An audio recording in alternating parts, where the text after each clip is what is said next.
Bienvenidos al primer capítulo de Juegos Viejunos en 10 prácticas lecciones.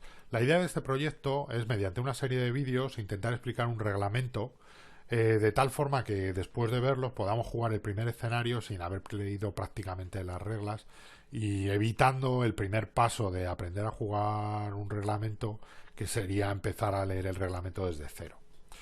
El juego Vietnam de Victory Games representa el conflicto íntegro de la guerra de Vietnam, desde su principio en el 65 hasta el final. El juego se desarrolla mediante turnos que representan mes y medio de juego, y en cada turno cada bando realizará unas operaciones para conseguir un determinado objetivo que vendrá planteado por el escenario, por la campaña. El juego se puede jugar en modo campaña de toda la guerra, o simplemente un periodo grande de un par de años o tres, o escenarios que son de 2, 4, 6 o más turnos. Depende un poco el tipo de escenarios. Hay bastantes escenarios para poder jugar. Vamos a empezar directamente por las fichas. Lo primero, vamos a ver, aquí he desplegado varias fichas para que veáis un poco la variedad de fichas que puede haber. Hay más, pero no se utilizan en el primer escenario, entonces para no liar la cosa vamos a explicar estas en una primera fase. Hay dos bandos que representarían, uno, los aliados del mundo libre, que serían los americanos y sus aliados. Los americanos van en fondo verde, y los aliados, que serían subvietnamitas, que serían fondo amarillo. En el lado opuesto estaría el Frente de Liberación Nacional, que sería el rojo con fondo amarillo, los Vietcong, que son unidades de guerrilla, y que tienen en su parte posterior, en su lado posterior, un fondo azul con una estrella amarilla, porque estas unidades permanecen ocultas al bando americano. Aparte tenemos el ejército regular de Vietnam del Norte, que sería fondo rojo con números en blanco, que serían estas unidades de aquí. Estos serían los bandos, ¿vale? Dentro de cada bando pues hay un determinado número de fichas. Las fichas vienen representadas con varios factores. Entonces vamos a coger, por ejemplo, esta, o mejor esta de aquí, que tiene más información. Entonces es importante, lo más significativo sería el rectángulo indicativo del tipo de unidad que es. Son los típicos símbolos OTAN. El ancla, en este caso, representa que es infantería. Marines, como es de marines, pues ponen un ancla, pero a todos los efectos es como si fuera infantería.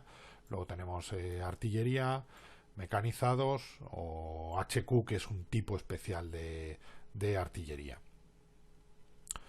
Encima del rectangulito que indica el tipo de ficha que es, vamos a ver el tamaño de la unidad, ¿vale? Las dos barras indican que es un batallón, que es la unidad mínima que se representa en el juego. Aparte tenemos un regimiento, que es un tamaño mayor, representaría 3 o 4 batallones, ¿vale? Son 3 barras.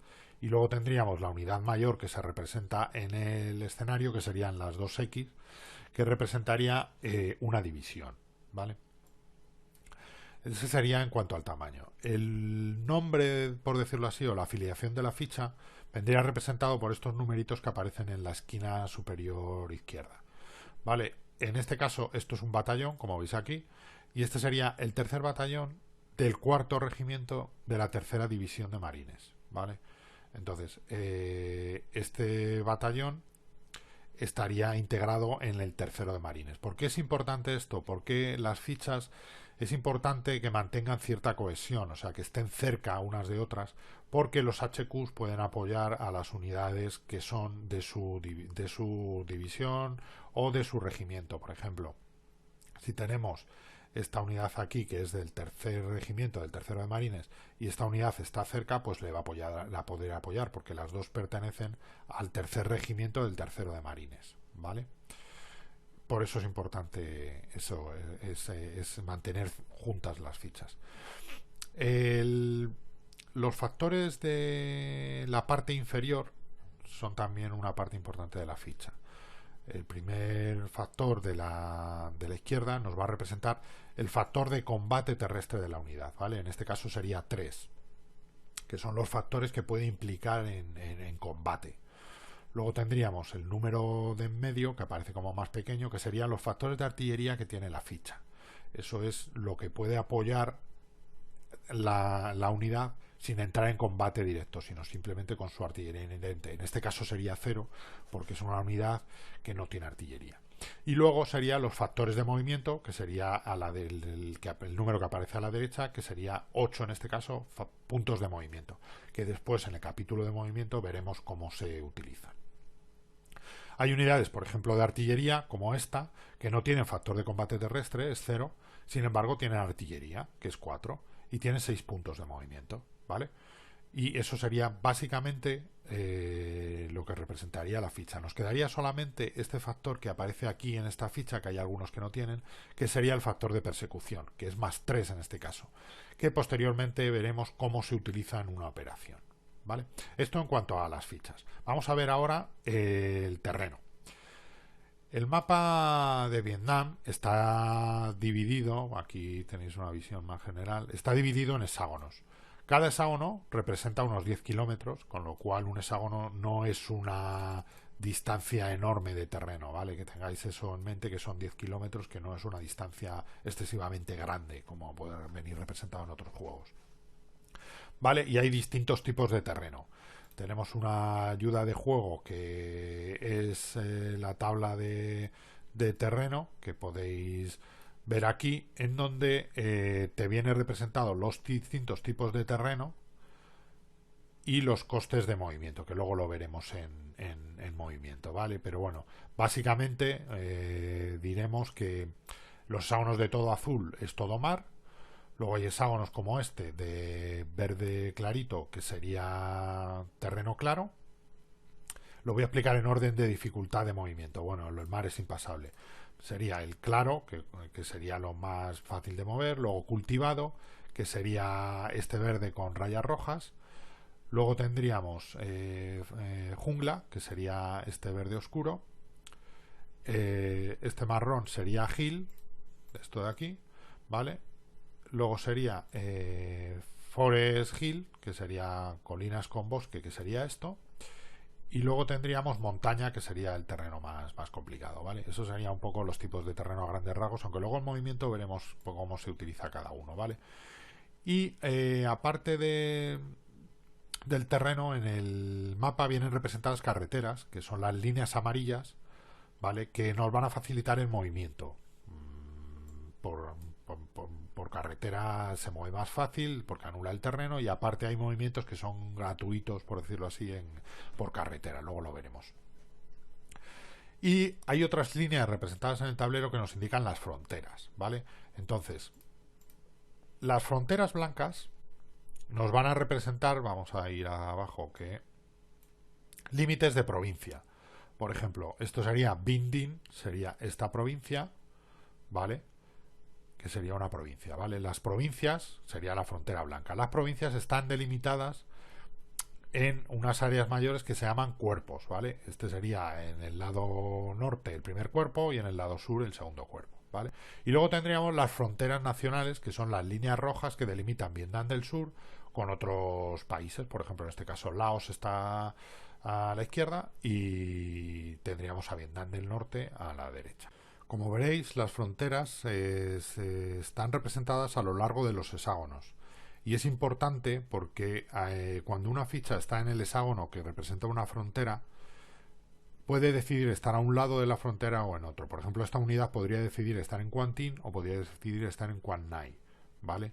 Simplemente si el jugador decide en qué lado está, ¿vale?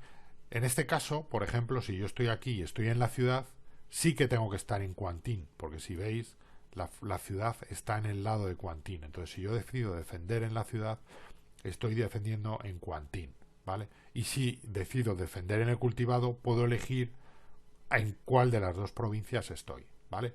Esto pasa también en las fronteras nacionales, que una ficha que está aquí no está invadiendo Laos, está en la frontera entre Laos y Vietnam del Sur. Entonces, cuando entra aquí, sí que está invadiendo Laos, porque ya no está en la frontera. Pero podemos estar aquí y no estamos infringiendo ninguna frontera nacional. Por último, en este capítulo vamos a ver el registro general, que es una tabla como esta que aparece en el mapa y en la que vamos a llevar registro de las unidades y las reservas que cada bando o cada facción dentro de cada bando tiene en cada momento. ¿Vale? Aquí vemos los reemplazos, que serían la gente que mantenemos en reserva para poder utilizar, ¿vale? Vemos los aviones y los helicópteros, ¿vale? Aviones y helicópteros están representados de manera abstracta en puntos de bombardeo aéreo o puntos de transporte de los helicópteros, ¿vale?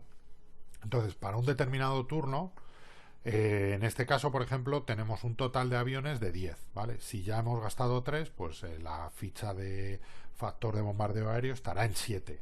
Si ahora gastamos 4, pues bajará a 3. Y así podemos gastar hasta 0. Cuando llegue a 0 ya no podemos gastar más ese turno y hay que esperar al turno siguiente. Al turno siguiente, a principio de turno, lo que haremos será situar otra vez la ficha de puntos de bombardeo restantes en el total, ¿vale? Que será 10 y empezaremos a gastar, ¿vale? Otra vez gastamos 2 en el siguiente turno y tal. Si en algún momento tenemos una baja de factor de bombardeo aéreo, bajaremos el total a 9. En este caso porque estaba en 10, bajaremos el total en 1. Siempre nos marcará los puntos totales que disponemos y los que tenemos para ese turno en concreto, ¿vale? En el siguiente turno que haya que actualizar iremos bajando y cuando llegue a 0 al siguiente turno actualizaremos otra vez, pero ahora a 9 porque es los puntos totales que tenemos porque tuvimos una baja el turno anterior. A no ser que vengan como refuerzo, siempre mantendremos las que han sobrevivido de turnos anteriores. Igual con los helicópteros, que en este escenario serían 3 y el total es 3. Cuando vayamos gastando, si gastamos 2 en una operación, luego veremos cómo se gasta, pues se quedaría aquí. Al principio del turno siguiente volvería a cargarse al total que tenemos para ese turno. Y este es lo que vamos a contar en este primer capítulo y en siguientes capítulos continuaremos desarrollando las reglas del juego. Gracias por escuchar y nos seguimos viendo. Un saludo.